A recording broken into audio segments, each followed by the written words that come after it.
जय माता दी सभी को। जय माता दी गुरु माँ। ओम साई काल का। जय हो साईनाथ महाराज की। हर हर महादेव।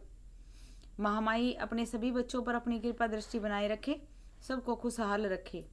तो आज मैं सुनाती हूँ आप सबको कहानी 15 दिन की।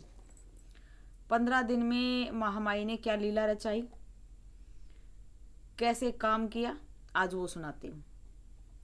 तो होता क्या है कि एक बच्चे ने एडमिशन ले लिया, पूरा साल निकल गया, साल से ऊपर हो गया, और जब रिजल्ट आने का समय होता है तो जो टीचर होता है वो ये बोल देता है कि अभी नहीं। मतलब कि पूरा साल फीस भरी या पूरा साल उसने अपना कर्म किया, और जब उसको फल मिलने का समय आया तो नहीं मिला कुछ भी। तो फिर वो क्या करता है, वो बच्चा वो उस महामाई से प्रार्थना करता है कि माता रानी मुझे रास्ता दिखाओ कि मैं कहाँ जाऊं, क्योंकि जो दरबार आपने जोड़ा है, जो गद्दी आपने दी है, उसको ऐसे ही नहीं चलाया जा सकता। क्योंकि मैं मूर्ख हूँ, अज्ञानी हूँ, नहीं ज्ञान मेरे को किसी चीज़ का। आप आते हो सब कुछ हो जाता है, लेकिन कई बार ऐसा हो मतलब मैं घबरा जाऊं तो उस समय क्या हो। तो महामाई ने उसे और बड़े गुरु का दर्शन कराया और वो बच्चा पहुंच जाता है उस गुरु के पास। तो वहाँ होती हैं कुछ बातें, और उधर एक शर्त रख दी जाती है कि सबूत ला कर दो बेटा कि ये काम हुआ है। तो भाई मतलब जो बात हुई उससे जो बच्चा था उसका मन बिल्कुल टूट जाता है एकदम, और वो सीधा आते ही अपनी भगवती से बात करता है कि इस गद्दी पर बिठाने वाली तू है, अब इस गद्दी को ऊपर उठा, इसकी बेइज्जती करा, इसके झंडे झुलवा, जो भी कुछ करना है, ये दरबार बनाने वाली तू है। अब माँ तू जाने, तेरा काम जाने। अब मैं ना किसी दरबार में जाऊंगी, ना किसी दरबार की खाक छानूंगी, कहीं नहीं जाऊंगी मैं। और रही बात सबूत की, वो सबूत तू देगी।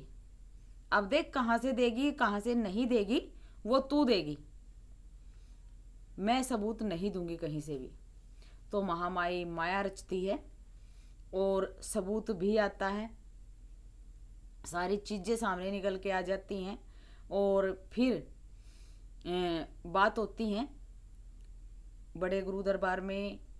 तो वो बोल देते हैं कि बेटा आप आ सकते हो, लेकिन उस बच्चे की एक शर्त थी कि ना तो मैं अपनी जगह गलत हूँ, ना कभी गलत करूँगी। जो मैं करती हूँ अपने पूरे भाव से, अपनी पूरी श्रद्धा से और अपनी शक्ति पर विश्वास करके करती हूँ, तो मैं ऐसे ही नहीं जाऊँगी। जो उस दरबार में एक प्रबल शक्ति बैठी है, अगर वो मुझे बुलाएगी तो मैं ज़रूर जाऊँगी। तो होता क्या है, अगले ही दिन उस दरबार की जो प्रबल शक्ति है, जो महामाई है, उसका बुलावा, उस बच्ची का बुलावा भेज देती है, और वो बच्ची वहाँ चली जाती है। वहाँ जाते ही उसे रास्ता मिलता है, हर वो चीज़ मिलती है जिसकी तड़प थी उसे। जो बंधन महसूस हो रहे थे वो बंधन खुल जाते हैं। और 9 साल महामाई की जो सेवा की, जिसका फल मिलते मिलते मिलते मिलते हर बार चूक हो जाती थी।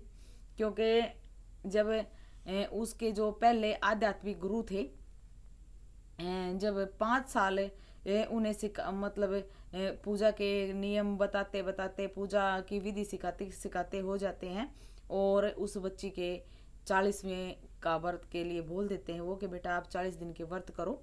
तो वो अपने गुरुजी से विधि पूछती है, तो उसके गुरुजी उसे बोलते हैं कि जो ये 40वां ख़त्म होगा ना बच्चे, आपको ऐसी चीज़ मिलेगी जो आपको कभी हारने नहीं देगी, लेकिन ये 40वां बहुत भारी है।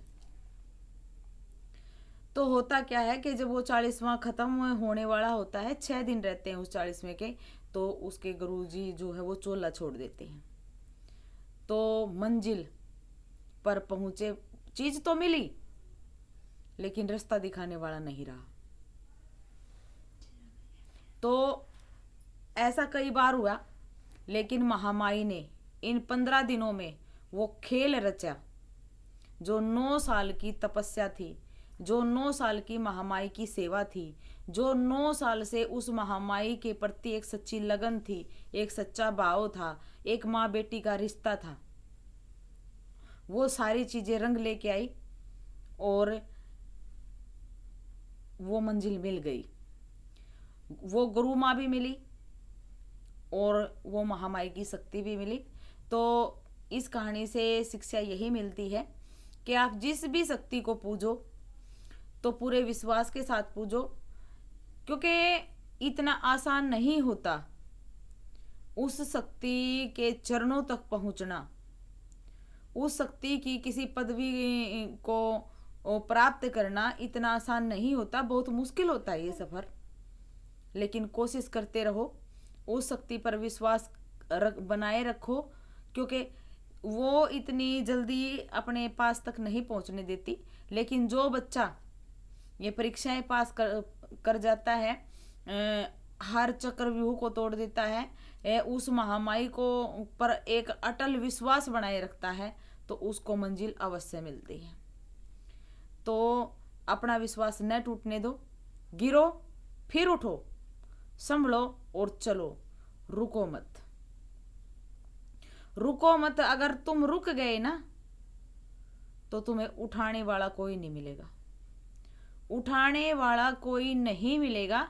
तुम्हें खुद उठना है और उठ के फिर कदम बढ़ाना है और अपनी मंजिल को पाना है। क्योंकि अगर उस महामाई पर, उस शक्ति पर अटूट विश्वास रखोगे तो वो मिलेगा जिसका मोल अगर इस दुनिया की सारी दौलत रख दी जाए ना तब भी नहीं लगा सकते।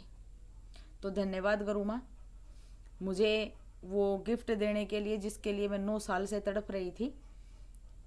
धन्यवाद। जय माई की।